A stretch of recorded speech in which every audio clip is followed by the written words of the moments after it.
Cake তো আমাদের সবারই পছন্দ। তো আজকে চলে আসলাম আমি এখানে ১ কাপ পরিমাণের কেক নিয়ে। তো 1/2 কাপ পরিমাণের পটে দিয়ে আমি ২ কাপ দিয়ে দিয়েছি, বাট হয়েছে আমার ১ কাপ। তো লবণ দিয়ে দিয়েছিলাম পরিমাণ মতো। আর এটাকে বারবার আমি চেলে নিয়েছিলাম। ২-৩ বার যদি চেলে নেওয়া হয় তাহলে কেকটা খুবই সফট হয়, খুবই ভালো লাগে খেতে। তো এই ১ কাপ পরিমাণ আটা বা ময়দা যেটা দিই, আমি আটা দিয়ে বেশিরভাগ বানিয়ে থাকি। এটা দিয়ে আপনারা ৫ টা ডিম দিয়ে বা ৪ টা ডিম দিয়ে বা ৩ টা ডিম দিয়ে যার যেভাবে খুশি সেভাবে বানিয়ে নিতে পারেন। তো আসলে আমার মনে হয় অ্যা কেকটার ভিতরে আপনার ডিমের পরিমাণটা যতটা দিবেন ততটাই ভালো হয়। আটা বা ময়দার পরিমাণটা একটু কম দেয়ার চেষ্টা করবেন। তাহলে দেখবেন কেকটা খুবই সফট হবে, খুবই মজা লাগবে খেতে। তো কুসুমগুলো আমি এখানে উঠিয়ে নিয়েছি। তো বাকি যে সাদা অংশটা থাকবে, সেই সাদা অংশটা আমি এখানে বিটার দিয়ে খুব সুন্দর করে মেরিনেট করে নেব। তো এভাবে মেরিনেট করতে, করতে দেখা যাবে এটা খুব ঘন একটা লেয়ার চলে আসবে, যেটা দিয়ে আমরা কেকের ব্যাটারটা রেডি করব। তো আমি এখানে কিন্তু অল্প, অল্প পরিমাণে চিনি দিয়েছি। আর এখানে আমি কর্নফ্লাওয়ারটা সরি কর্নফ্লাওয়ার আমি কখনো কেকের ভিতরে ইউজ করি না। এখানে আমি দিয়ে দিয়েছিলাম বেকিং পাউডার ১ চামচ পরিমাণ। আমি ভুলে গিয়েছিলাম এটা দিতে। তো দেখুন আমার এই যে ডিমের সাদা অংশটাকে বিট করতে, করতে এরকম অবস্থায় এসেছে। তো আমি এখন ৫ টা ডিমের কুসুমি দিয়ে দিব। তো এটাকে আমি খুব সুন্দর করে বিট করে নিব।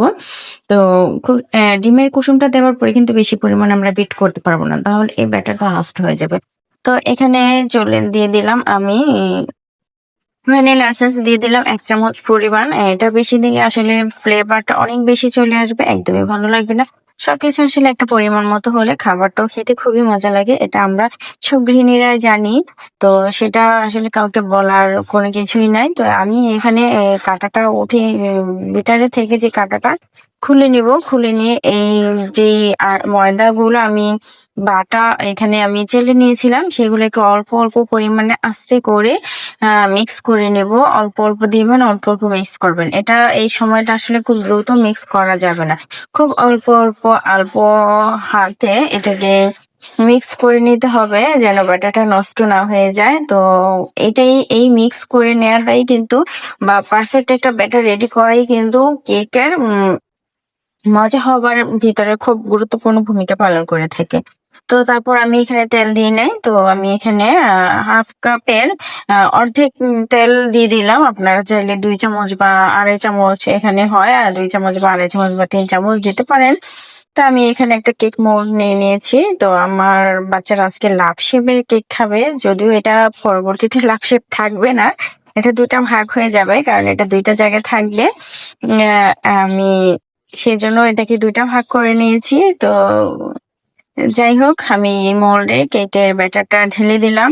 তো খুব সুন্দর করে ভালোভাবে কেকের ব্যাটারটা এখানে রেখে দিয়ে একটু ট্যাপ, ট্যাপ করে নিয়ে যেন ভালোভাবে মিক্স হয়ে যায় পুরোটা। তো এখানে আমি চুলাতে দিয়ে দিয়েছিলাম বালি।